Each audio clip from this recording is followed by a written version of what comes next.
underestimate. SB and Sean breaking through the noise, serving real talk, the genuine choice. No pretense, no hidden schemes. Just sports, passion, fueling dreams. From the field to the court, every play that's made. Real takes over fake debates. Turn it up, hear the honest sound. Unfiltered sports all year round. Discussions pure, no masquerade. Real takes over fake debates.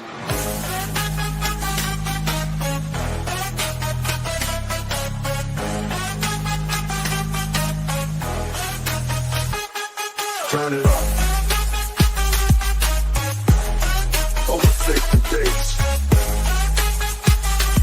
Real takes over fake debates.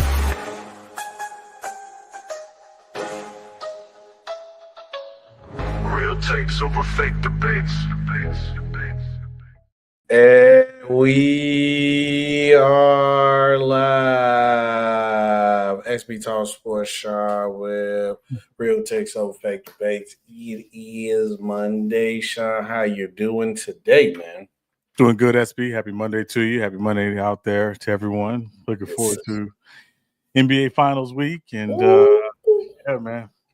I think, like, for one thing I can say, for everybody was complaining during the season and, like, all the NBA born and need to add this and change. Every time when the playoffs come, everybody get quiet about that. It always pays off. Before we even get to talk about the finals, Sean, I do have to say I have enjoyed this NBA playoffs. It's actually been a good set of basketball for like I can't really think of a round that I didn't like so far. How you feel about the playoffs, like this whole playoffs as a whole, this run? I mean, we got some really good playoff games. Mm-hmm. You know, I think these playoff games are emblematic of today's NBA and the fact that with the way teams, you know, shoot threes and the way teams try to get up and down in transition and maximize, you know, possessions in games, that no team is ever really out of a game. And so, you know, I think we got to really see a lot of that in almost every round of the playoffs, to be honest, but particularly, you know, in this, you know, Pacers Knicks series and certainly, you know, some other series, but you know, I think it's just this playoffs to me was just very emblematic of what the NBA is today. Yeah.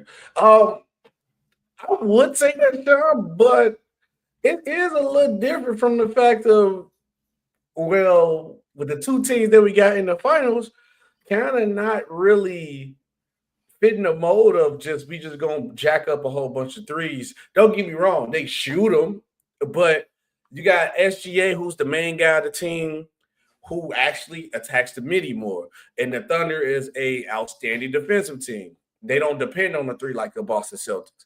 Then you also got the Indiana Pacers, who actually have a point guard who's more of the traditional point guard who runs the offense, get everybody involved, and actually takes the shot if he needs his shots.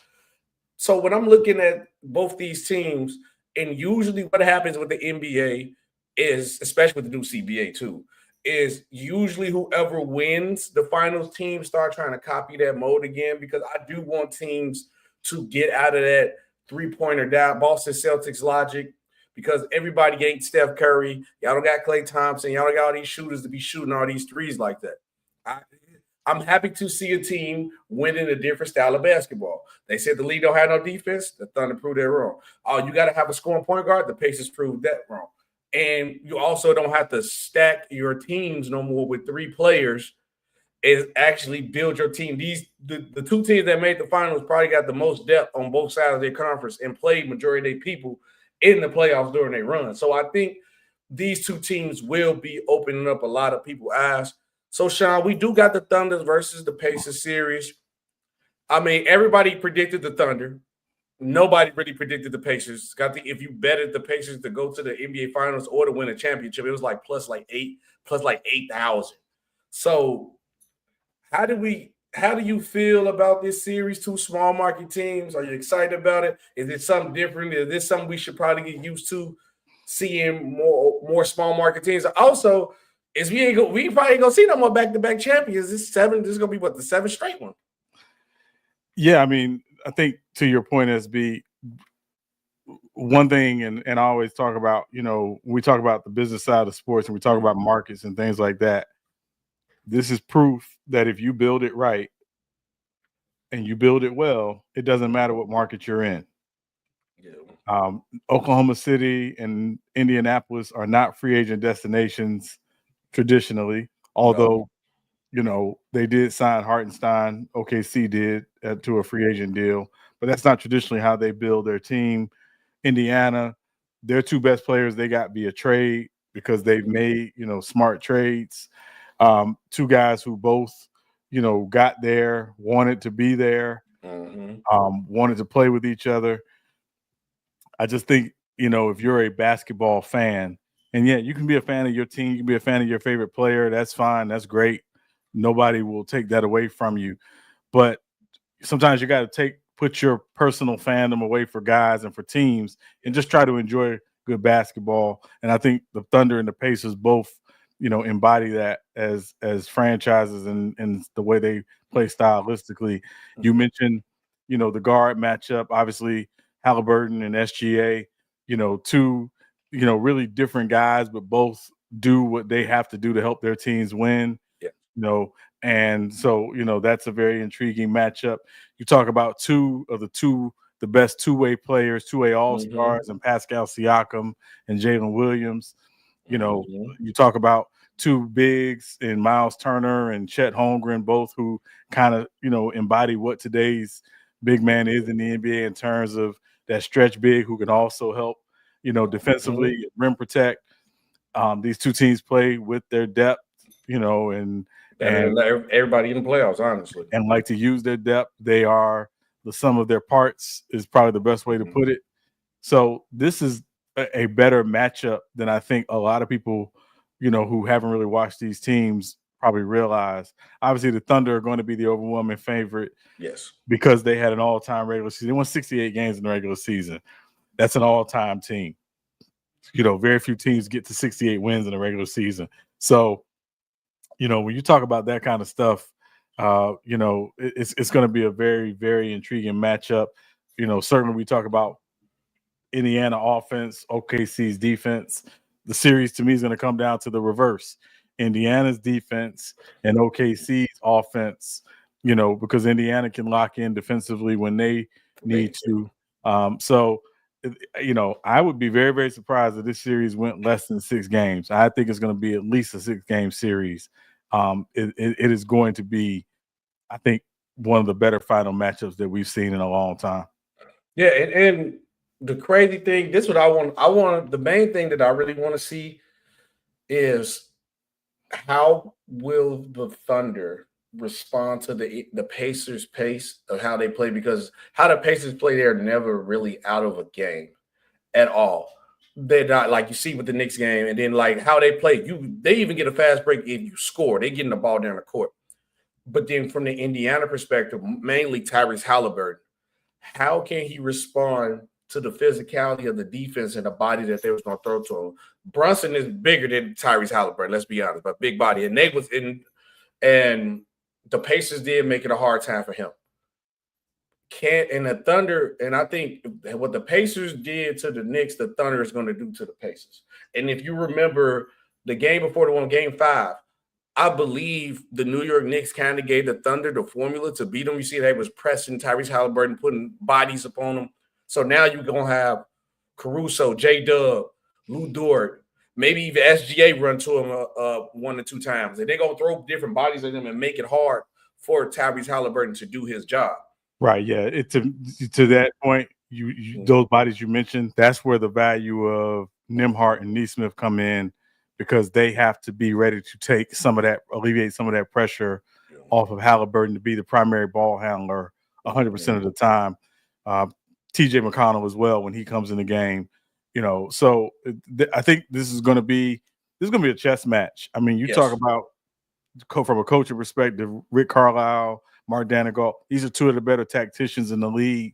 A lot of people don't always like to remember, but Rick Carlisle has won an NBA championship. Yes, he has. And they weren't the favorites going into that series against, Miami Heat in 2011. I ain't want to bring it up, but yeah, you're right. No, but listen, first of all, it's very hard for me to watch that series, particularly after Game 3. But that said, I think there are going to be some things just from both sides in terms of some of the chess moves, in terms of matchups. One thing the Knicks did, in particular, you mentioned in Game 5 SB against Haliburton, they did a good job when he got across half court. They were trapping him when he got across half court. They were trying to get the ball off his hands when he got across half court. They were trying to make other Pacers be the primary playmaker for guys, and the Pacers didn't do a good job of that. And I think in Game 6, you saw the Pacers really kind of match that physicality offensively a little bit better. They were getting up, the screens were getting up closer, so the Knicks weren't able to trap as much. And also, for whatever reason, Karl-Anthony Towns in Game 5, he was coming up in those screening rolls. He was showing hard in those screening rolls. In Game 6, he went back to being more in drop for whatever reason. So, I think because he was hurt. I think he couldn't keep. That's what I think. Me personally, that's what I think. It could be. It was very, very surprising. I was watching the game, and I'm sitting there, and I was like, why is he not showing harder on these high screening rolls, particularly because they were going to target him anyway. But at least show hard, even if they target you and you go at and they come at you, you got to know you got help, defense. You got to help side defense behind you. He just didn't do that in Game 6. So, but that's a different conversation. So, yeah, I think you're right there. If I'm the Pacers, I'm going to look at some things Denver did in that series, because, again, that's 3.7. Denver did try to do some things schematically, to help themselves against OKC. But, I think if I'm Indiana, the Pacers, my primary thing is I'm going to help off Lu Dort. I'm going to make Lu Dort make shots. Gonna have to, yeah. For me, he's going to have to. He's going to have to show me he can make shots. That if that's whoever's guarding him, and I'm going to gather that Haliburton will probably guard him in this series more, that Haliburton will be that help defender. And, one thing we don't talk about enough is that Haliburton actually is a very good help defender. Yes. He does read very well. He gets in the passing lanes really well. So, it's going to be, I think a real chess match. I'm looking forward to this series. Very much looking forward to this series. Yeah, no, I'm definitely looking forward to this series. We're good, Trey Roberts. The Wolves will show the Nuggets game plan on them boys in Cancun. But when it always comes to the NBA and winning championships, we always talk about greatness and legacy. So let's go ahead and have this conversation for player and franchise. Legacy boosted more with a title, SGA or Haliburton, and why? And I want to know both sides why, and also franchise legacy, Thunder and Pacers. Let's go from what it means first, then we can decide after we go through it. So, all right, what would a title mean for SGA to you, Sean? For SGA, I mean, obviously, as the reigning MVP, when you're a reigning MVP or when you won an MVP and you haven't won a title, there's always an asterisk, by your career, whether you like it or not, right? That's the thing we talk about with Steve Nash. Steve Nash, a two-time MVP, never won a title. Yep. Different circumstances around why, but that's part of it. You think about Dirk, those 4 years between winning the MVP in 2007 and finally winning a title in 2011, that after that, Dirk could do no wrong. Yep. So it's, when you talk about just an MVP winner or someone who's won an MVP who's never won a title, you tend to get looked at a little differently. So I'm going to say the legacy booster from an individual standpoint. I don't really like doing this, but if we're just talking just pure narrative, it's definitely SGA from the personal standpoint. From the franchise standpoint, I think it's the Pacers. The Pacers were originally an ABA team. They were a really good ABA team, by the way. They were solid ABA. They've been a decent NBA franchise, but obviously they have not won a title as an NBA franchise. They've only been to the finals. This is their second finals appearance as an NBA franchise. When you talk about the state of Indiana and basketball in the state of Indiana, they love basketball in Indy. It is a different animal in the state of Indiana for basketball. I know we got a lot of people who New York and Chicago and LA and I get it. DMV, I get it. But Indiana is something special. They shut it down. They shut it down for basketball in Indiana. So from a franchise perspective, just because of the region and the state, I'm going to say the Pacers in Indiana. Okay. For me, I think for SGA as a player, obviously winning MVP, obviously this team to a historic run and leading this team to the finals who haven't done it since 2012. He will, if he win, he probably be labeled the greatest Thunder player of all time. I know everybody love KD, but I don't see him going nowhere no time soon. I don't see his numbers dropping. So he's gonna stack up more awards. And how the Thunder franchise is set up, I know it's hard to repeat, but they probably the only team that I can see who can still make moves and get better to repeat. They still got like multitude of picks, players on young contracts. They one of the youngest teams in the league. So for SGA for that. For Haliburton, I think this will solidify him as a superstar. He came into the playoffs labeled the most overrated player in the league, which is disgusting to me to even say that, because a lot of people I don't understand why people disrespect Haliburton. And then also he will be in the conversation as like one of the best point guards in the league. He probably be like in the top 5 just point guard position alone. I always like Haliburton because he actually played the position like a traditional point guard. Can I put some context on what something you said, SB? So the most overrated player in the league, that was a poll done among like 100 NBA players. Yeah, it wasn't all 450 players who took the poll. It was 13 of the 100 who said that's why he was rated the most overrated. So 13 players said he's the most overrated player. I wonder what team. Now, I'd be real curious to know. I want guys to put the name on it. Put your name on it. I guarantee it was in the East. I know it was in the East. I don't know because I'll tell you this. I mean, and again, obviously, as a Heat fan, I watch a lot of Heat games. Every time he plays the Heat, he cooks. Literally. So the overrated thing never really, really got to me. He's Chris Paul. He's Stockton. He's a guy that can control a game and doesn't necessarily need to score 20 points to do it. And and when he needs to score, he tends to find a way to do it, which we saw in game 4 when he had the triple-double, no turnovers. So which was outstanding, by the way. Yeah, the whole overrated thing, I never got that. But either way, I do think there's both sides can get something out of this, obviously. Yes. And the other thing too is, I know we're not planning to talk about this, but SGA and Hallie are young guys who are about to basically walk into their prime because they both, essentially got drafted around the same time. And when you think about it, you always think a young guy got a chance to get back, but you're not guaranteed to get back here. Anything can happen. We thought the Celtics were going to get back to the finals, and they have a major injury to Tatum, and that really get back next year. Yeah, that really changes the complexity of how their season played out, particularly in the playoffs. So you're not guaranteed to get back here. So I heard what Ant said the other day, and I understood what he was saying from a personal standpoint, but never know. But you're not guaranteed to get back here. So you got to take advantage of this moment. I think both of these guys and these teams are eager to take advantage of this moment. Yeah, and then for me, when I look at both franchises, and I'm gonna give you my pick out, I look at both franchises. Why? For the Pacers, I think like you said, with the ABA time during that day was like solid.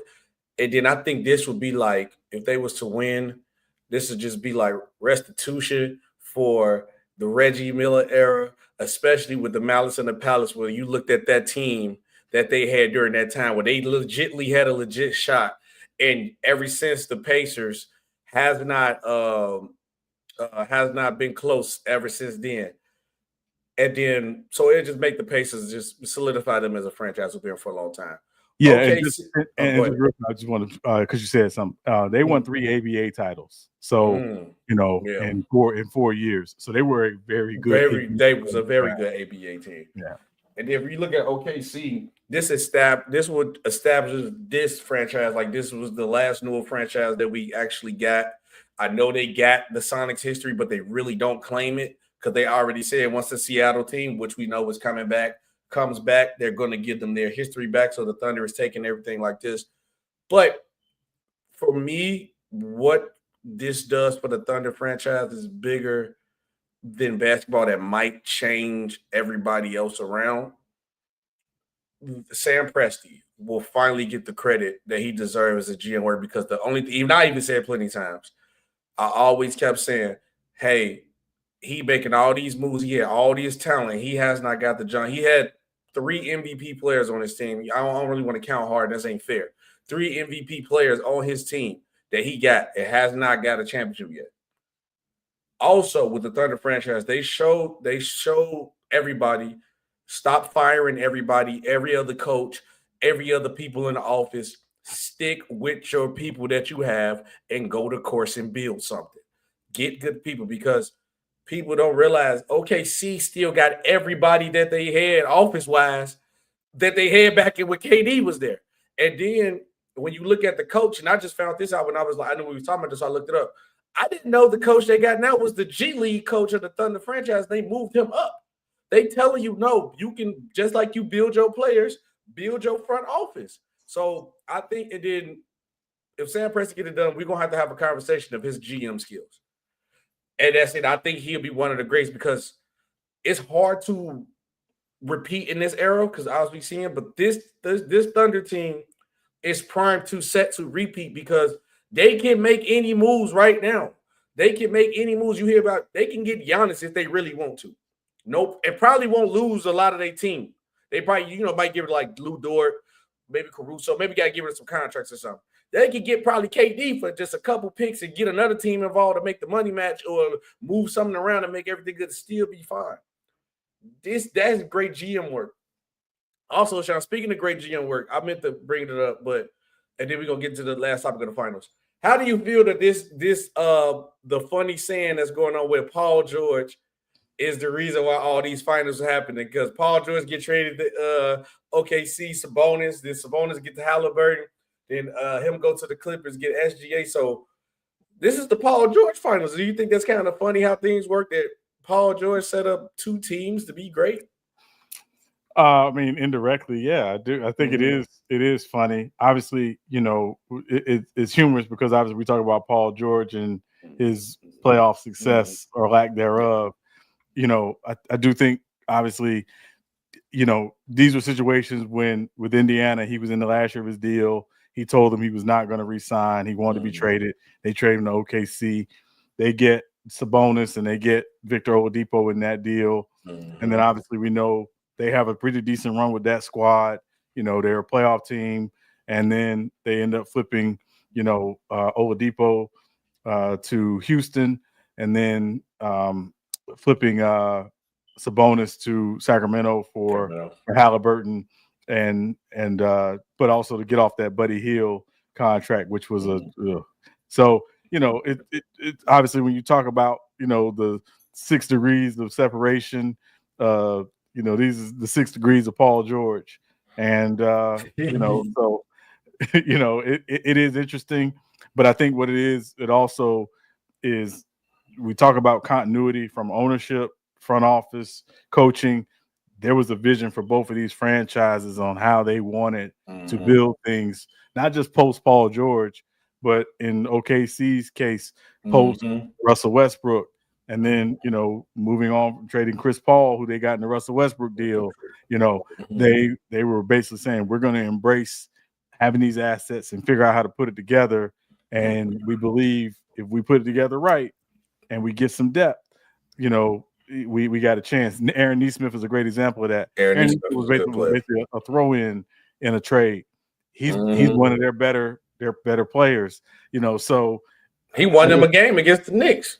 Yeah, the first game, that comeback. Yeah, we about game 1. Yeah, I mean, they don't win game 1 without his contribution. So, I think this is the beautiful thing for me, SB, is in doing this. I've talked constantly about how you build your team, and I'm going to say something that's going to sound a little crazy, but I hope you understand what I'm saying. Sometimes the better player ain't what's better for the team. Oh, 100%. Addition by subtraction. I agree. I agree. Mm-hmm. And that's not a slight to Paul George, but sometimes moving on from the better player is what's better for the team. Yeah. And I think Indiana that was 7-8 years ago, and now OKC 5 years ago, 6 years ago, making those decisions, I think have benefited them. And then also OKC was so good at the moves they made. Everybody think now with their superstar, they want that fleece type of trade, that OKC type of trade. Like y'all all not gonna get that. But if I was to trade a guy like on that level, I'm trying to get that type of deal back. Like, you need to go get those players, because also with the Pacers side of they rebuild, they got a bunch of outcast guys that nobody wanted. They thought they weren't good. Boom, went to the Pacers, was outstanding. They just got the good opportunity. But speaking of Pacers, with saying they got a lot of outcasts, a lot of people that people didn't believe in, the Pacers are a highly favored underdog when it comes to this series against the OKC Thunder. Obviously, the OKC Thunder defensively has been historic defensively, but the Pacers have also been historic offensively. Obviously, with the bet now, they try to get people to bet money and all that, but with the Pacers really being an underdog, legitly, Sean, do they have a chance, or is just OKC is just going to wash them? No, I mean, listen, it's basketball. You still got to show up and play, and you got to be prepared, and you got to be ready to make adjustments. We always talk about these games come down to, coaching, adjustments, health, matchups. Indiana does have a chance. Yeah, they have a chance. It's not. And again, I go back to 2011 to the Mavs. The Mavs had a chance. The Heat had the more top-end talent, but the Mavs had a chance because they used their depth. They had a great game plan. They made adjustments, and and they were able to win the series. So I'm not putting anything past the Pacers. They have a chance. And again, they're not resting on their laurels. Yeah, they're glad to be here. They're glad to be in the finals, but they're trying to win, and they're going to come out and try to win. And so they're confident. They believe in their abilities. They understand what the challenge is, but they have a chance. They absolutely have a chance. I think with how they had a better, I'm gonna say they got a better chance than New York did. If New York would have made it for sure. I think so. Yeah, because I think, like you said, how historically great their offense is and how they push the pace. So they probably want to try to get OKC Thunder time to set up their defense multiple times. But I do think is, like you said, it's always is a chance. But I just think this Thunder defense always wins championships with me. I'm always going to, majority of the time, I'm going to take the better defensive team. I think I understand why they're the underdogs, but how they got them as underdogs, I think is a little bit disrespectful. I was like, I got OKC winning. Like, if I had to pick a series, I want to hear your prediction too. Who you gonna pick? I got OKC winning like 6 games, maybe 5, but it just depends on how like the first 2 games go. Because I can see Indiana still in one in OKC. And shout out to the home court advantage of OKC guy. That crowd crazy. I got the Thunder winning in 6. I just think their defense will outlast their offense. But just to think, like the Pacers, I don't think it's going to be an easy 6. I know the Thunder got a couple blowout games, and I think they might get Indiana on one blowout game because the Thunder are always good for one. But every other game, I believe, is going to be close. It's going to come just like how the Knicks series was going to come down to the wire because the Pacers find a way to keep themselves in games. We just seen them. They was down by double digits, 2 minutes. They came back to the game overtime. Really, technically won the game, but foot was on the line. So the game, the reason why there's a chance for me with the Pacers because the game ain't over till the clock hits 0 with the Pacers at all. But if I had to predict and make my prediction for this series, I'm taking OKC in 6. Shai Gilgeous-Alexander will be the finals MVP. Yeah. So I will say, SB, I think 2 things about this series really intrigue me. First, if the games are close late, I favor the Pacers in a close game late. because OKC did show in that Denver series that they do at times struggle with late game execution. And the Pacers tend to do well with late game execution. Right. So if the games are close, I think that certainly favors the Pacers more. That said, this Oklahoma City team is hard to beat 2 times in a row. I don't think you can beat them in a series if you can't beat them 2 games in a row. I can't see that happening. I can't see that happening either. I think this Pacers team is going to test them. I think they're going to, like you said, they're going to live up to their name. They're going to try to push the pace. Even again on made baskets, they want to push. It'll be interesting to see, does OKC, kind of sacrifice, crashing the offensive boards to make sure they're getting back in transition, defense particularly. That said, I have OKC winning the series in 6, but it wouldn't shock me if it went 7, but I have OKC winning in 6. I just think, they are just a little bit better. And again, I think SGA, he understands the moment, but I also think, having a guy like Caruso who's been there, who understands how to win, and it helps a lot. He'll be kind of the voice. Siakam is that for the Pacers. Siakam is a deal. But again, I don't count out Rick Carlisle because for a long time, I think Rick Carlisle might have been, not considered a great coach. He is a great coach. And I don't ever count out his ability to find a way and to have some game plans that will, again, give OKC some interesting troubles in this series. But that said, I'm going with OKC in 6. Yeah, and we, Sean, we got to talk about the other 2 teams because you would think, you get eliminated. We're not talking about you no more. You go, no, because, and I believe, Sean, whoever lost this series, because if you look, besides Indiana, I'm going to say, you knew they was going to be key to this player. I really think OKC was going to be the team to get them if they lost, because if OKC would have lost, their defense too good. The only thing that they would have said is like they just need another guy next to SGA that can create his own shot and hit an open shot. So obviously, guy who's available is the former OKC guy Kevin Durant, but OKC win the finals, so I doubt KD would even want to go back in the first place. But he definitely not going back because they went to the finals, because he already got people still clowning about the Warriors championship, which they still needed Kevin Durant to win. They won't win without him. But news has broke that Kevin Durant to the Knicks or the Timberwolves is not just smoke and mirrors. There's real fire behind this. And it also was reported that during the trade deadline, the Timberwolves were heavily trying to trade for Kevin Durant. And the only reason why the trade didn't fall through because Kevin Durant said he preferred to finish the season. He'd rather come in during the preseason to get himself fully together with the team. So, Sean, Kevin Durant to the Knicks or the Wolves, W move or not, and would he tip the scale? And then also, better fit. Well, KD can fit anywhere, but better situation for KD to go to the Wolves or the Knicks between the 2 teams. Ooh, between the 2,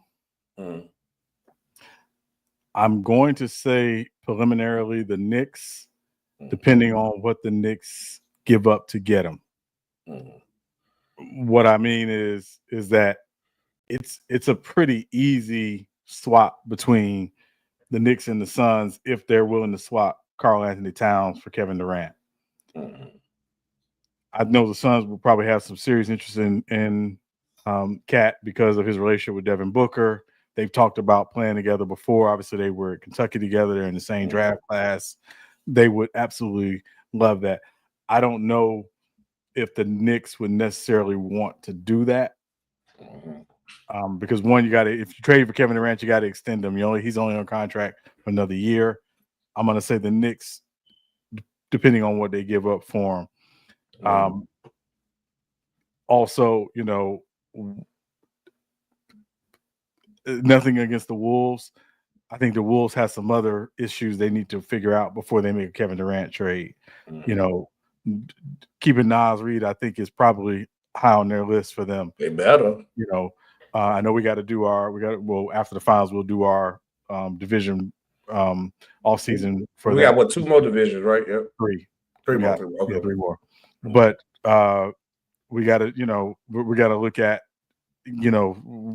what do we need to do to keep Nas Reed? What happens with Julius Randle and his player option?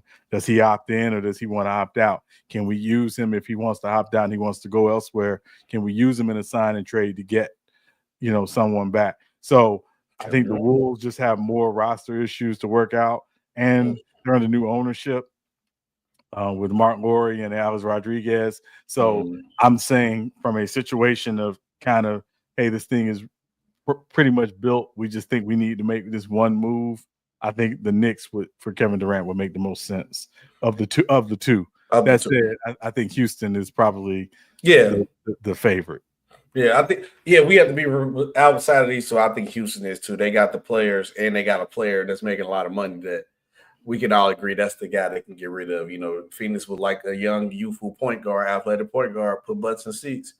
They got a guy in who got a Kruger baby mama, by the way. But if I had to pick between the two, who I think has the pieces to get them a better chance is the Knicks. But if you got to give up Cat, I feel like there's no purpose of doing this move. You got to have Cat, Brunson, KD together. You got to have the big three. You might have to sacrifice a Mikal Bridges or OG. Probably more like Mikal Bridges than OG. Scarlett.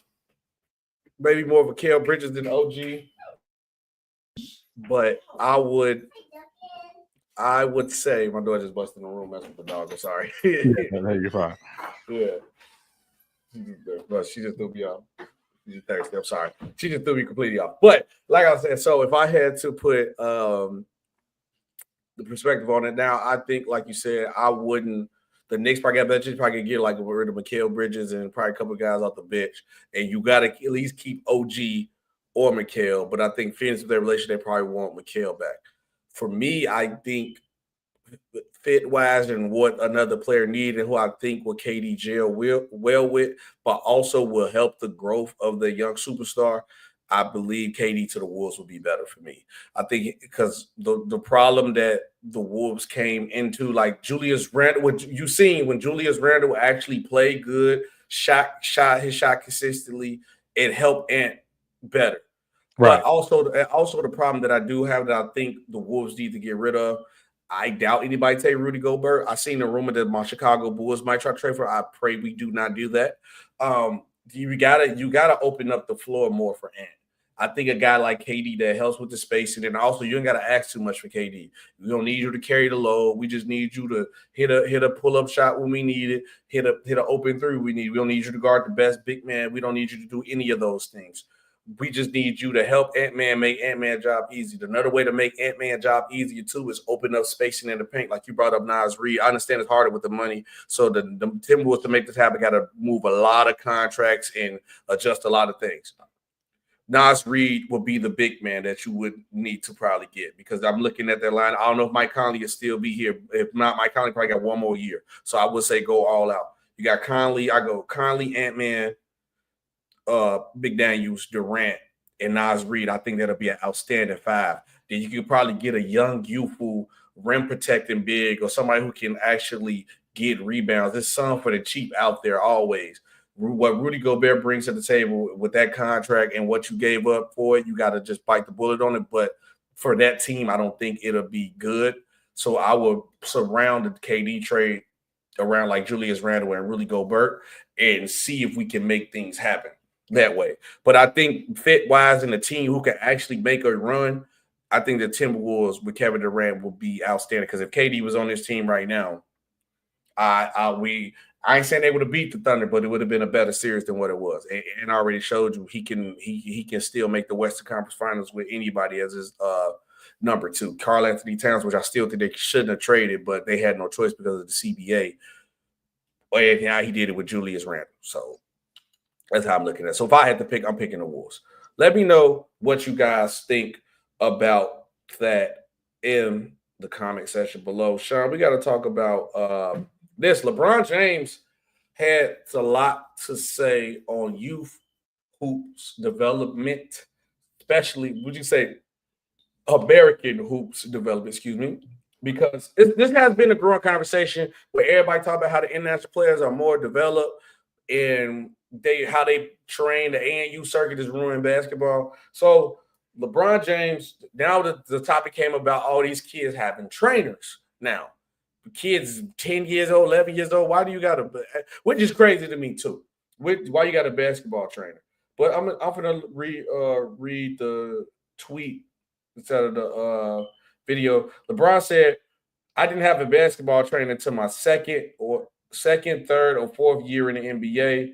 My basketball trainer was just being on the court. Let's just go hoop. LeBron said kids don't need to grow up working with basketball trainers. Then the next player, because he also said he used to play 21. He said 33, but I think he meant to say 32. Everybody know what a 32. If you hoop, you should know what 32 is. Airman for himself pickup. But then also another player, Isaiah Thomas, also just the Celtics Isaiah Thomas, but not Zeke.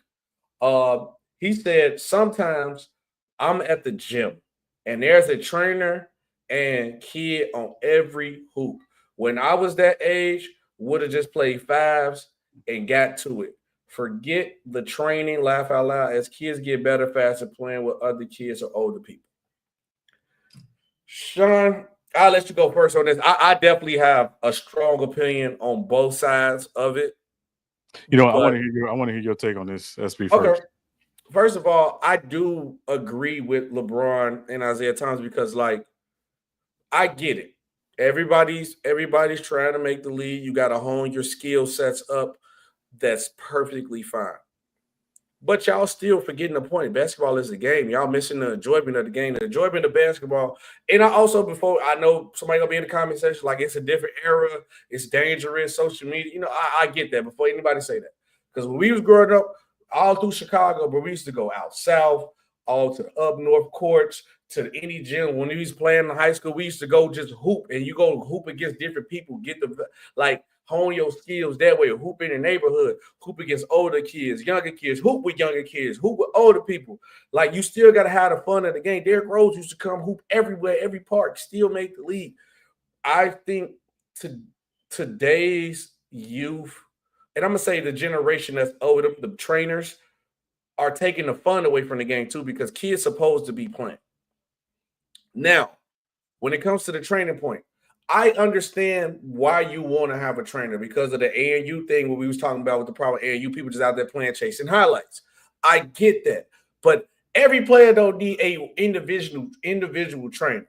Now, if I get it, you want to come in, put in some extra work and work on your skill set, that's fine. It's getting oversaturated, the training, because I do think we need to have organized organizations that's people who really working on a skill set and help them fundamentally learn the game, get different people. I hope it won't just be if I get my son, I'm working them out, different stuff like that. That's fine.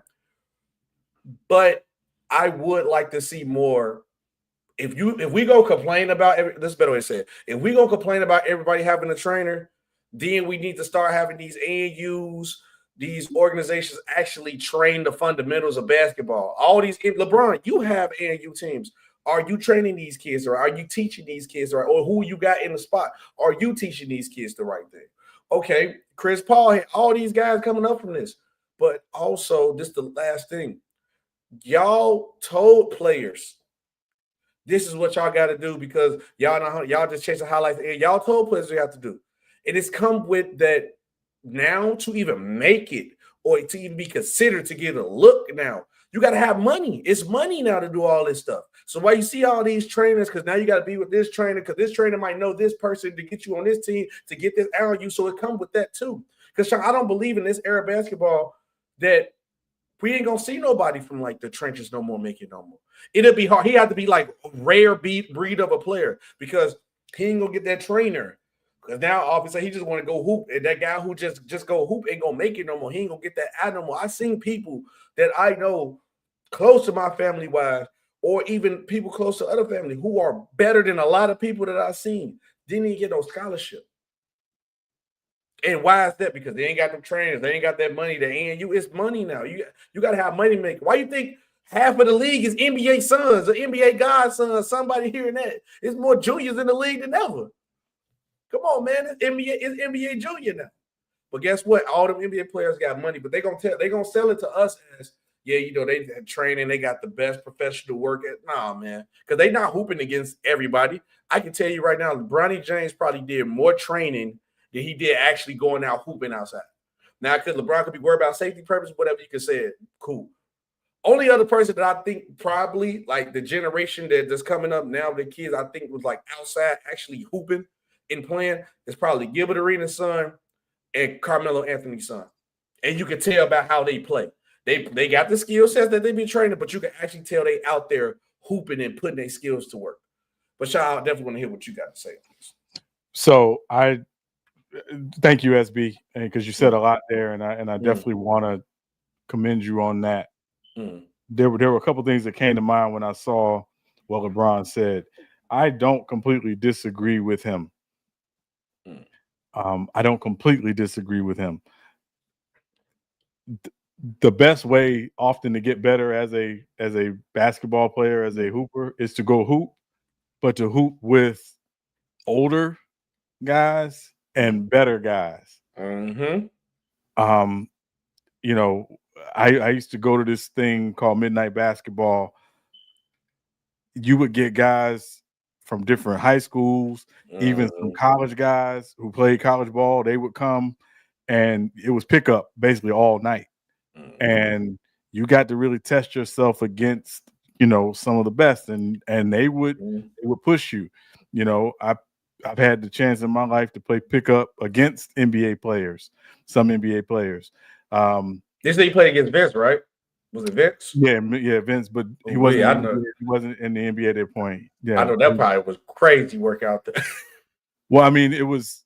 Yeah. But I mean, there were some other guys that I got to play against. I went to some camps, you know, run by NBA players. I went to one in particular that was run by an NBA player, and I was one of the fortunate couple who got picked to play one-on-one against them. Okay. And you know, I always tell people that's why you'll never hear me say an NBA player is trash, because they're not trash. I wonder who the player was. I don't think you want to say it. But. No, I'll say it. It was a guy named Anthony Bowie. He played for the Magic in the early mid 90s. He was like one of their better defensive players. He was guy came off the bench, shooting guard, came off the bench. He was actually the guy when Penny Hardaway was working out for the Magic. Back then, you could run fives in the pre-draft workouts. He was the guy guarding Penny Hardaway, and and he was like, "Oh my God!" when he went up against Penny Hardaway the first time as a you know. But Anthony Bowie and the thing is, you know, NBA players are not trying to lose, you know, one-on-one to some snot-nosed 15-year-old kid. So, well, I wasn't a snot-nosed kid, but you know what I mean. I get you. And you know, so we played the 5. He won 5-3, but you know, he told me, he was like, "Hey, you got something," you know, and you know, he told me what to continue to work on and to continue to, you know, do what I was doing and things, and you know, so it was those types of things I think that, you know, gave just a lot of confidence, because you're going up against, you know, better competition, and it's pushing you, you know, to be better.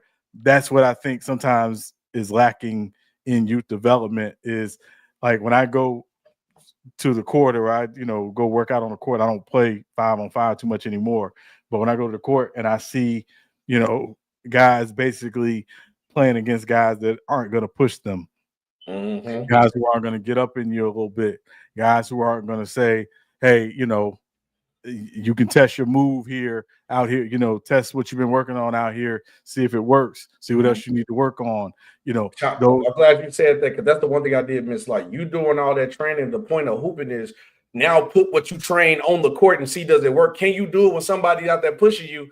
Now or somebody who see you training, working on that, knowing you trying to do that and stop you. Now, how can you adjust?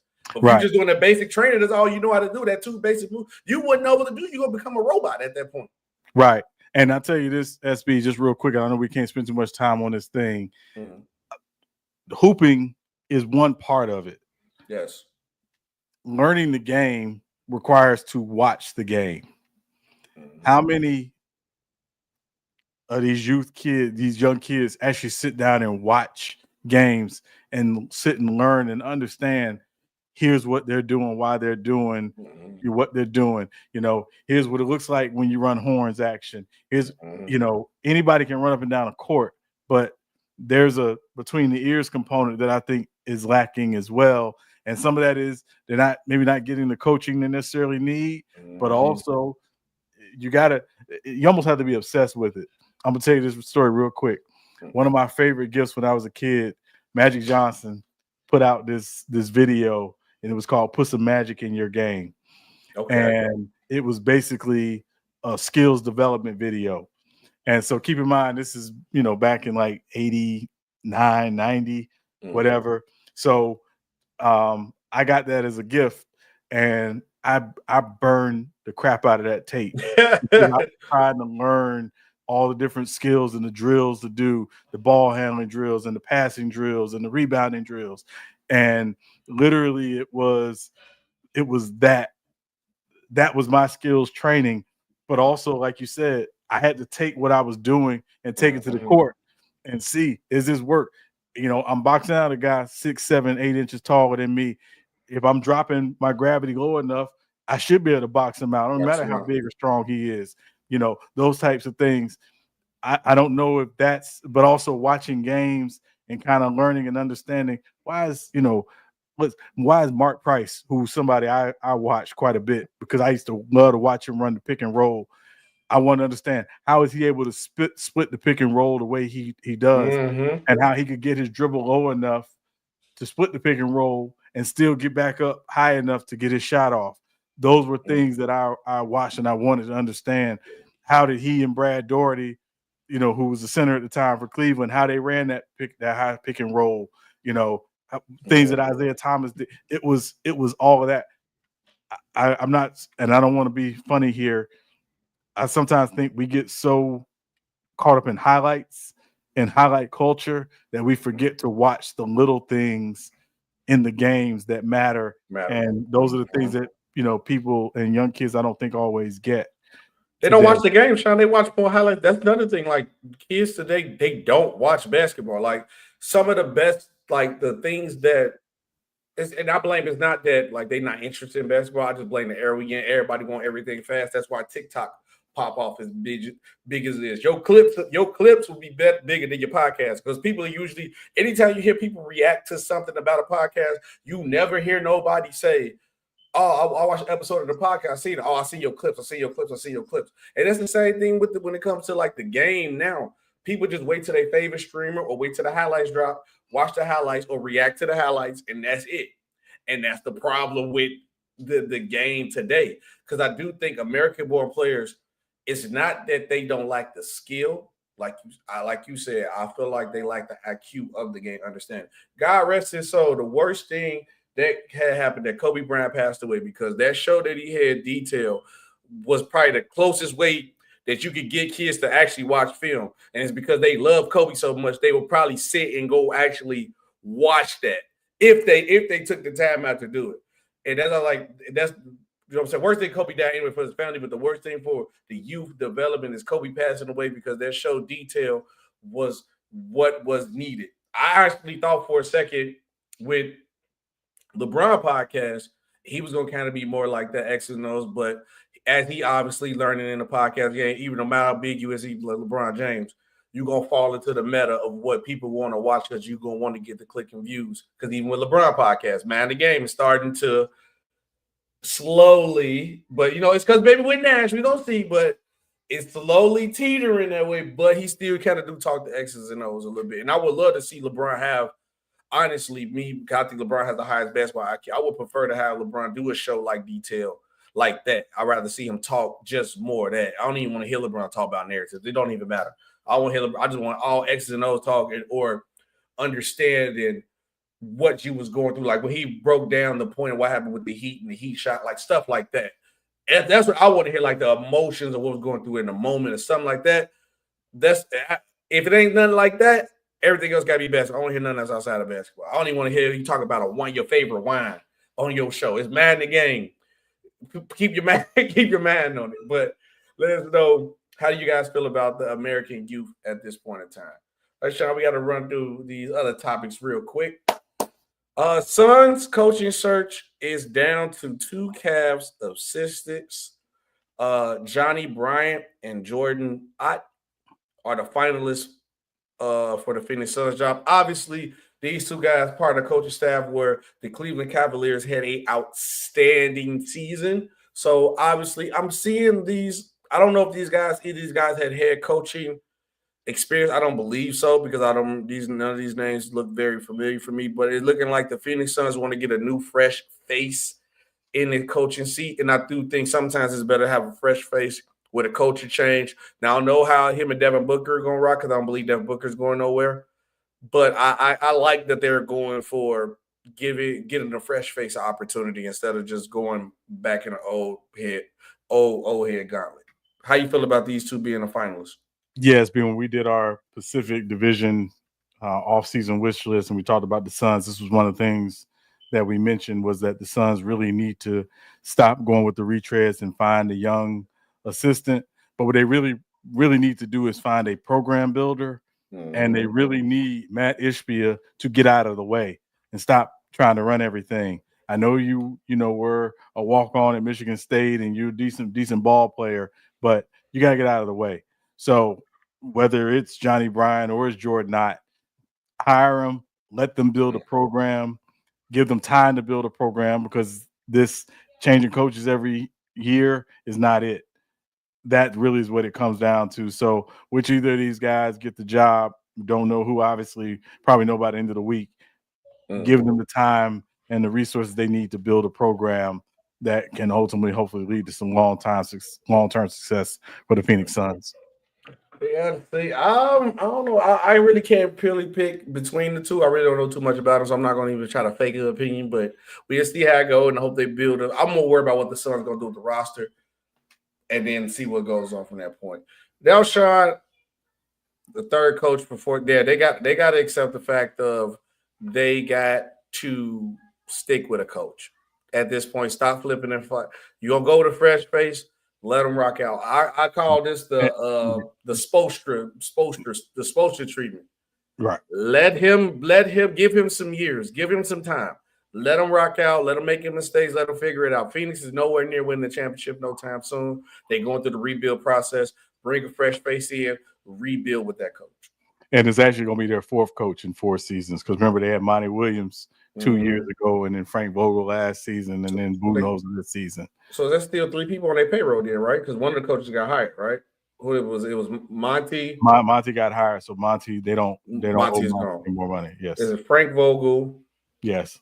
Who's that coach now that just got fired? Budenholzer. So they still paying them there. You don't want to keep paying nobody that you don't have to be paying. Right. But next up on the list, we got the Inside of the NBA final episode on TNT was aired. Obviously, Shaq had big words to say that he's coming for the number 1 spot. He will be the number 1 show. And from reports, 2 things. One person, it said Inside the NBA will reportedly run as usual with extensive post-game show on ESPN Network. So that was a real question that they was worried about, that were they going to do the post-game review. They said it's going to be the same. He said ESPN has no plans to interfere with Inside the NBA when the iconic studio transferred TNT into his own. So they saying they're going to let the show run the same. But I always hear those things like this, Sean. Yeah, no, man, come on. We're going to do everything like how you use Chuck. Yeah, call us idiots on the show. Say all this, Chuck. Say this and that. And then it happens. Because they also, now you're going to have different ESPN personalities on the show, how that's going to work with the different personnel circuit through. But also, Bill Simmons thinks ESPN will ruin the Inside the NBA show. Now, Sean, 2 questions. That's why I brought that up to Bill Simmons. Do you honestly believe ESPN is going to let inside the NBA run how inside the NBA usually runs. And like Bill Simmons said, is they going to F this up? So I think if you look at what they've done with Pat McAfee, right? Basically, Pat McAfee came on to ESPN. He has pretty much kept the same format that he was doing previously. Their big thing, ESPN and Disney, they care about the ratings. They care about the views. They care about the clicks. That's what it's ultimately going to be about. As long as they're getting that, they're probably not going to mess with it too much. Now, I also think it, and essentially what Inside is getting is a licensing deal. So they really won't touch it. It's going to be very similar to the Manning cast, through Omaha Productions, which is, Peyton and Eli's production company. The ESPN isn't overly involved with how they do it. They just license the Manning cast on ESPN. Same with McAfee. It's not going to be like their created productions of like, Get Up and First Take and PTI and I know Around the Horn is gone now, but so it's going to be very similar to that. The big issue, two things, and where Bill Simmons is concerned, and rightfully so, is that on Turner does commercials differently than ESPN. Mm-hmm. So when those guys are going on Inside the NBA, they tend to let them go for 10, 12, 13 minutes, and then they go to commercial. ESPN, you're talking about maybe 5 or 6 minutes, and then they go to commercial. Yeah. So are they going to change that piece up?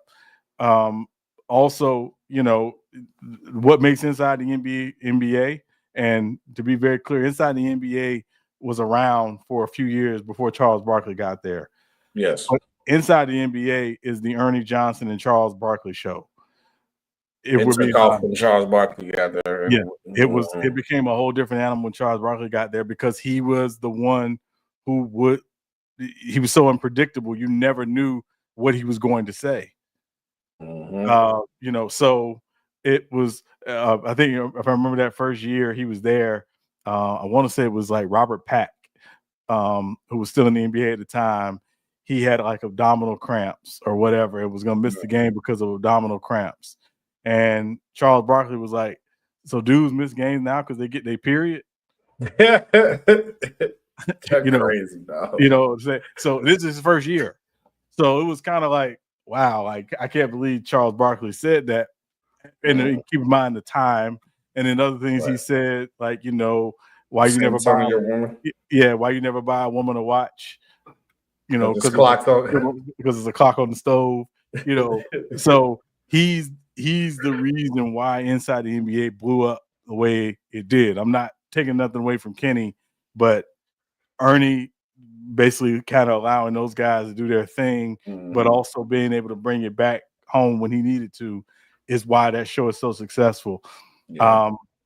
Will ESPN ask them to talk a little more basketball and be a little more prepared for some stuff?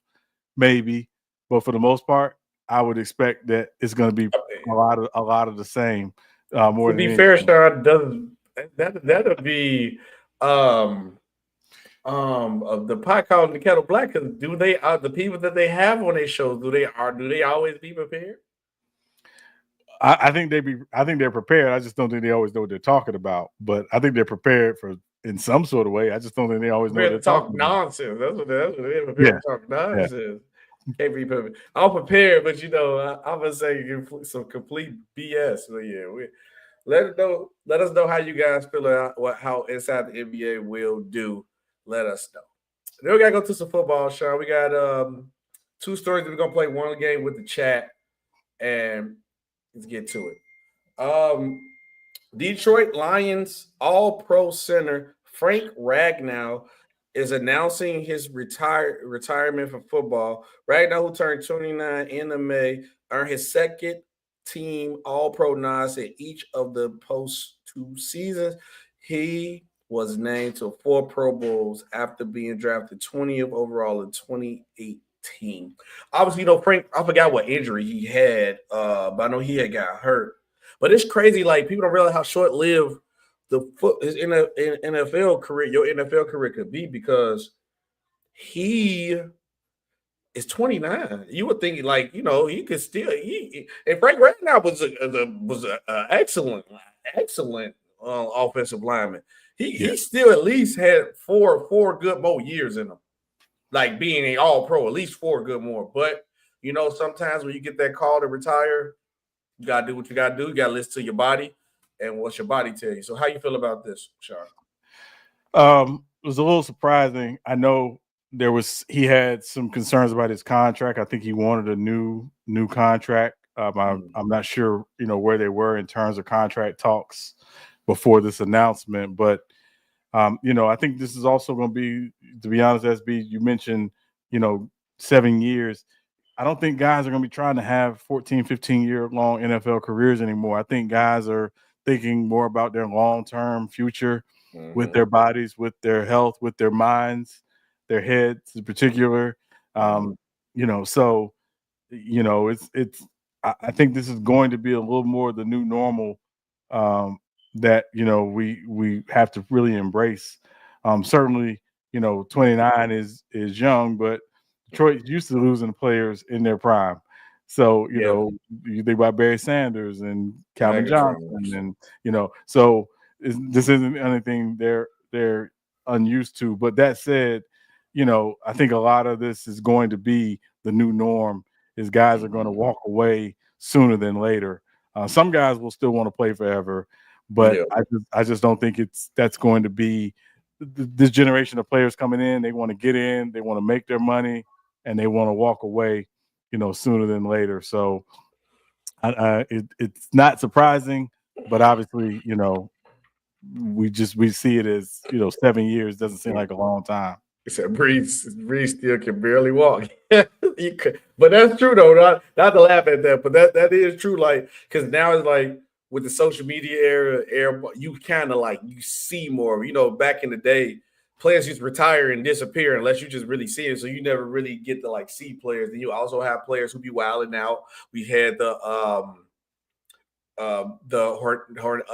Hernandez situation, and then they studied his mind, and it was like he was heavy CTE. Then you got not no offense to Antonio Brown, but you had the Antonio Brown situation that was going on with like him. So players are actually seeing it live. What the problems that you could have. You have older players from back in the day who comes and talk about stuff going on, saying that the pains they have in their body and how many pain pills and this and that they have to take. So a lot of players are seeing this and being kind of smart and just like, what, let me do my probably, because everybody probably do about 10. I think once you do like 10 years, you get like their insurance and all that. So people probably try to make it to that 10 and get up out of that. Even we just seen Aaron Donald, one of the best defensive ends in the league. He left early because I still think Aaron Donald had at least about 5 more years in him. But he said, hey, look, I'm listening to my body. I ain't really got a passion for it. I don't want to prepare. I don't want to go through the process of preparing my body.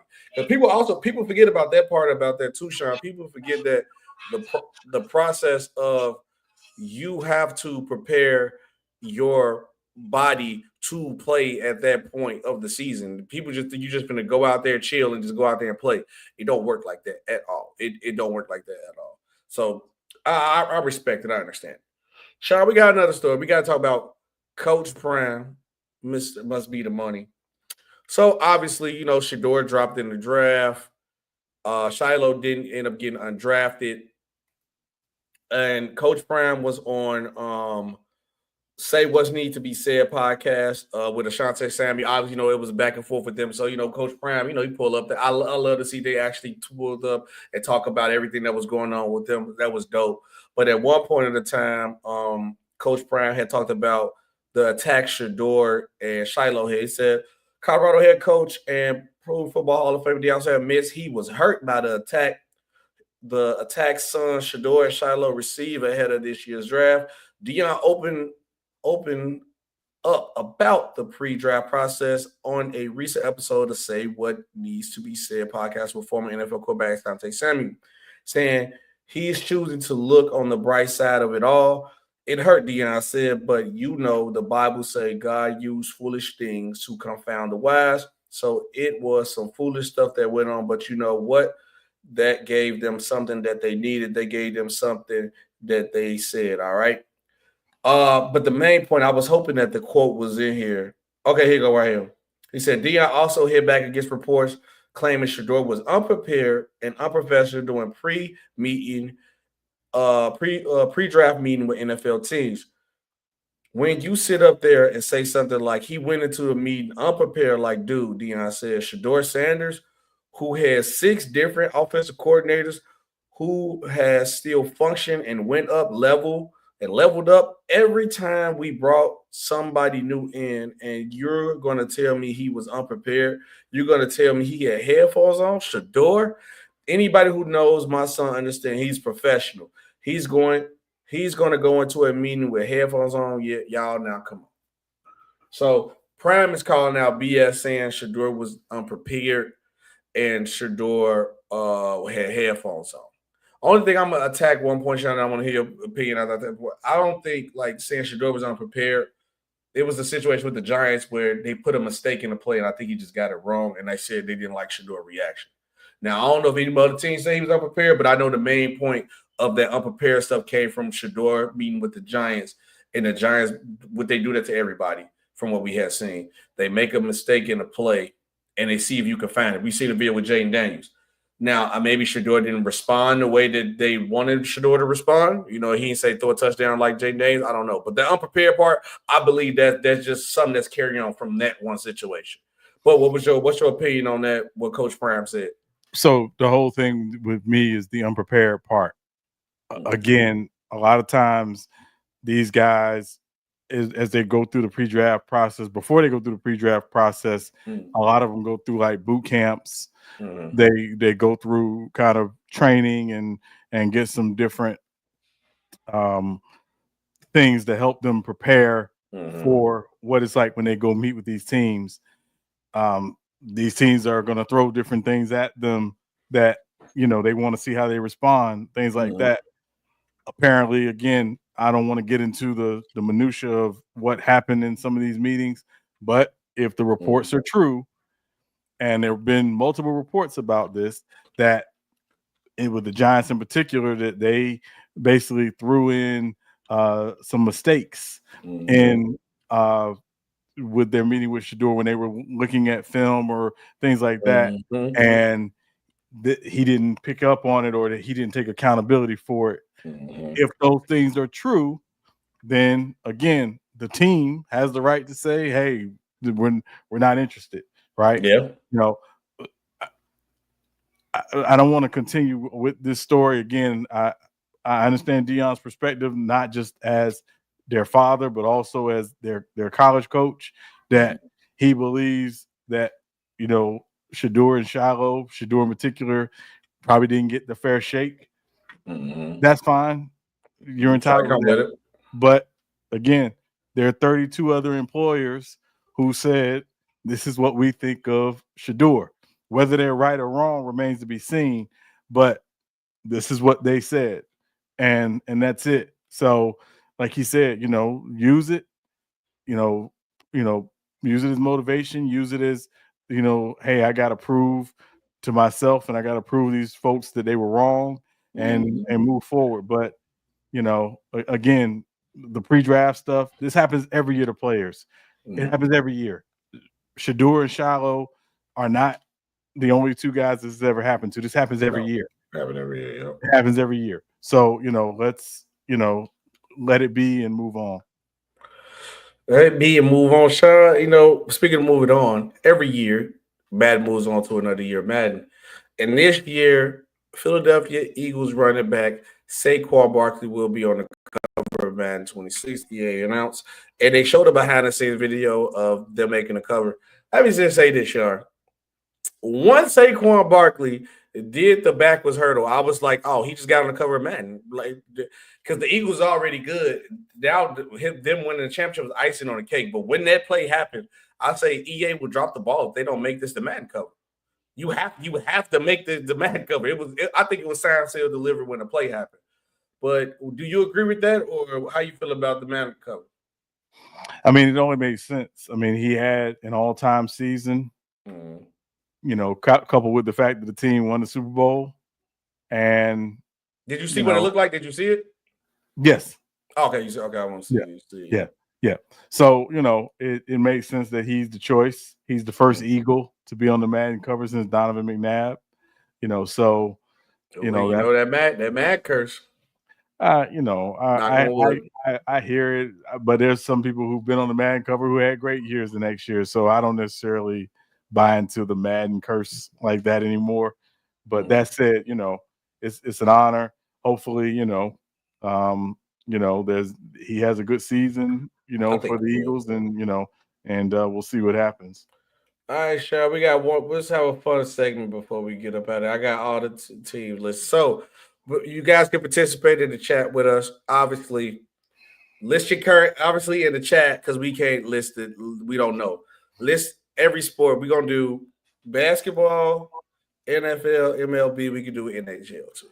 If you like NHL, you got an NHL team you like, Sean? No. Okay, we'll take NHL out. Well, I'll do NHL. You can do NHL, but yeah. Okay, we go. So if you in the chat, comment your team. Comment your team. List them out. List all your teams that you like. Basketball, football, all that. So the question is, if you can divorce your current team, for whom would it be? Sean, give me your list of your teams first. Oh, we do college too. College teams too. So who is your teams? Well, as you see behind me, SB, I got the Heat, Florida State Seminoles, the New York Yankees, and the New Orleans Saints. Taylor, you divorced the team before already. That's how I have, and I would never see them again. You never know. Things could change. No, wouldn't pee on them if they were on fire. That's crazy. Okay, for me, mine is the Bulls, the Yankees, the Blackhawks. I had to get all my single teams out. My single team, this is the sports only like one team. Then for football, I like the Chargers and the Bears. I divorced the Bears, but they got me back. Shout out Justin Fields for that. They got me back, even though he gone. But see, this Chargers and Bears thing, this doesn't sit well with me, because if they end up playing each other in the Super Bowl, who you riding with? I'm gonna win regardless. We up, baby. No, ain't no win regardless. Up, baby. No, you gotta pick one. You can't have two. I can't do that. You can't have two. You can't have two wives. I can't because in college I got two teams too. You ain't in Utah. You can't have two wives. Hey, look, anything's possible, baby. Anything's possible. And then in college I got two teams too in college. But my two teams in college is Michigan State and UConn. Okay. Yeah, you're what I rock with. Okay, so if you had to, you want to do NBA first? NBA V's. If you had to divorce the Miami Heat, he said no team polygamy. Hey, we out here around. No team polygamy. Thank you, Renegade. You said NBA first. Let's do NBA first. You had to divorce the Heat. Where you going? Do you know yours? Because I don't know mine right off. Which sports? You know which one is first? We can do them first. Baseball is the one I know first. Okay, let's do baseball. If you had to divorce the Yankees, which would be crazy. And for me too, I'm not picking like hometown team, because I support all the hometown teams. So in baseball, I'm not gonna pick the Sox or the Cubs because I support hometown teams. But if you had to pick a team, it wasn't the Yankees, who would be your team? It would probably be the Mariners because of Ken Griffey Jr. Ken Griffey, I like. Yeah. The crazy part about it is, I would have picked the Mariners because I always like that S logo. My name started with an S. And I was like, when I was growing up, I was like, man, I should get that S tattoo. But I was like, I might not need to get that because I go to the wrong place. That could mean something. I ain't got time, getting attacked and thinking I want somebody. But I like the Mariners. I'm going to be honest with you, Sean. When it comes to baseball, I like teams that go all out, try to win, do what they got to do. If I had to pick, it'd probably be the Dodgers because they give me that Yankees bat where they try to go out and win. Like any other team, I ain't gonna lie. Astros, I would never. Red Sox, never. I can deal with LA, even though we just lost LA. It ain't really like a rivalry like with us, but I respect that they will go out and try to do everything to win. So if I had to pick a team, if it wasn't the Mariners, but you still the Mariners, I'll say I'm going to the LA Dodgers. Now let's go to let me see hockey. Let me knock out hockey. Obviously, when it comes to hockey, I'm Blackhawks only. Like I got to watching the Blackhawks because of the they was in the finals run. I'm like, man, I'm just sitting to actually watch this, and I was hooked on it. But the Blackhawks, I don't care about nothing. But if I had to pick a team, let's be real. The one team that everybody always loved from movies in the 90s, the Ducks. I go to Mighty Ducks just off the back of that. Like, bro, they still got one of the Fire is logo in hockey to me. Besides the Blackhawks, is the Mighty Ducks logo. I don't know I used to watch that Seattle Kraken logo. That Seattle Kraken, their logo is fire. Yeah, but they a newer team, but their Kraken logo is fire though. Yeah. But if I had to pick, I'm definitely going to Mighty Ducks. I used to watch the Mighty Ducks, the anime, and the movie. So I was like, no, I'm definitely picking the Mighty Ducks. I had to divorce my team for sure. For sure. We have to do the Mighty Ducks. Everybody love the Mighty Ducks, bro. That's 90s nostalgia. All right. NFL teams. So if you had to divorce the Saints, like I said, Sean, you already divorced the team before. We're not mentioning their names. We ain't got to mention their names. And I'm not going to pick the Bears because the Bears is on my list. If you had to divorce a team, I know my answer for football. Who would it be for the Saints? Replace the Saints. I'm going to say this. It would be a bird team. A bird team? And it would be between the Ravens and the Eagles. Oh, okay. Yeah, it'd be between the Ravens and the Eagles. Yeah, I couldn't say definitively which one, but it'd be between the Ravens and the Eagles. And I'd probably lean to the Eagles just because of Randall Cunningham. And, I love Randall Cunningham. Randall Cunningham is one of my favorite players ever. So it would probably be the Eagles. See, with me, this was a mistake I made when I was younger because I would have celebrated a couple Super Bowls by now.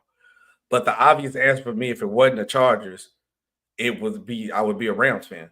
I was stuck between when I was young, and I blame part Madden and part that the Chargers. I'm being a kid. I picked the team with the better jersey. But the greatest show, the two people that made me love football, obviously, greatest show on turf, and then LT being electric. Marshall Faulk and LaDainian Thompson is the reason why I love football, and that's why I always love running backs. Like watching them two play, and when I used to go play Madden, I'm putting belt to behind when I'm using them two. Especially with Kurt Warner, Isaac Bruce and Torrey Hall was like my favorite wide receivers for a while when I was a young kid. Everybody used to like everybody else. They'd be like, "Who your favorite wide receiver?" I was like, "Oh yeah, Torrey Hall was there." They were like, "Bro, you got I'm like, "Bro, I just rock with them. They cold." So if I had to pick another team, I'll probably go back in time and slap myself in the head and say, "Look, I get them powder blue jerseys nice. Pick this team. If you go pick another team, pick the Rams. Pick the Rams. You would celebrated they celebrated what, two, I believe two or three Super Bowls by now. I know Kurt Warner won one, and then they just won one with Matt Stafford and them too. So it's been two when they moved to LA. Now, Sean, he said Saints heartbreak. If you had to divorce the Miami Heat, who you divorcing them for? This is a tough one for me. Mm-hmm. I probably couldn't root for a team in the Eastern Conference, just because I'd have to move away from the Eastern Conference. Okay. This might be low-hanging fruit, but it'd probably be the Warriors. The crazy part about it is, for me, I was going to pick, it wasn't even the East thing.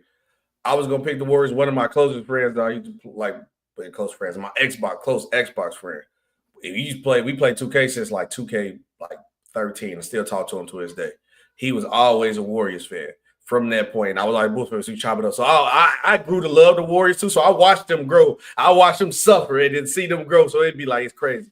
I would by far definitely pick the Golden State Warriors also too. But that was more because of my connection with my friend that I would have picked the If I'm picking another team, I would have picked the Golden State Warriors for sure.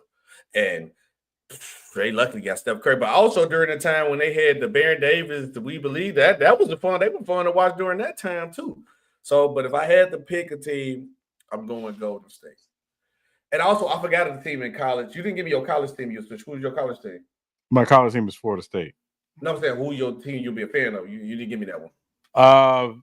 Just as a throwback, Georgetown. Georgetown. Ooh, I like Georgetown. And also for me, I forgot to add Alabama. I do like Alabama college. Leave me alone. I know I got a lot of teams in college, but that was another one. My first best friend in college, she was the Alabama fan, and I learned. So I realized that I'm like, this is a real deal. But this is a girl who's like diehard serious about this, and they've been plenty of times being tired. She's like, oh yeah, Alabama. I'll be watching it. Big Alabama cover on top of the dorm and over a bed. It was like serious. I was like, oh, y'all take it serious out of Alabama. But if I had to pick a different college team. I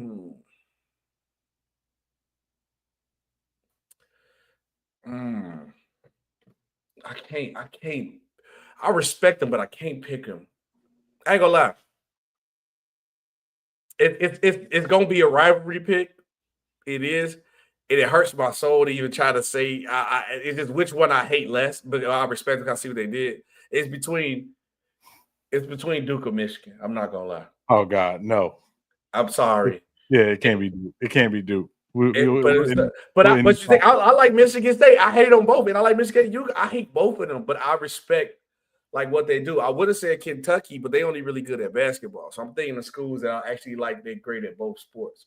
But you got to think about. I'm a UConn Husky fan and a Michigan State fan. You know I don't like Duke or Michigan at all. But I just respect what they did. I ain't gonna lie to you. I probably. I don't know. I really don't know. I really. Let me see. I really got to look this up. I'm trying to think what other team would I pick. Oh no, I'm tripping. I'm tripping. I apologize. I picked North Carolina. I'm sorry. I like North Carolina. There you go. North Carolina. I feel it. Yeah, let's go ahead and close. I feel disrespected. I'm questioning my fandom. I just almost picked Michigan and Duke. Yeah, okay, yeah, I gotta lock you in. I almost picked Michigan and Duke as a team. I wanted to what's my team for? Now probably looking at it, maybe UConn for sure. I like UConn jerseys, and they got a good history too. I don't hate them as bad as I don't really rock with Duke. I respect Duke though, and I respect Mitch, but it's up when we play each other though for sure all the time. Yeah, I mean there was a time where Georgetown was like officially like Black America's team because of John Thompson, and you know they had the blue, and the navy blue and the gray, and the way they played, they were it was so it would be just from a nostalgic standpoint, Georgetown for me. Yes, I like that. Too bad Memphis didn't stay goated because I would have gave him the Derrick Rose nod, but no, looking at those teams, because that baby blue, UNC baby blue, even though it's up when UConn play them too. I'm not gonna act like it ain't, but it ain't.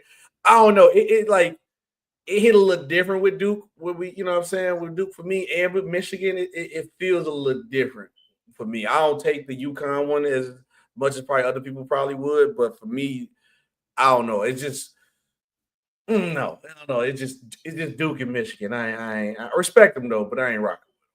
All right, Sean, episode 67, I believe. Who you got? This 67? Yes, because last time was 66, yes.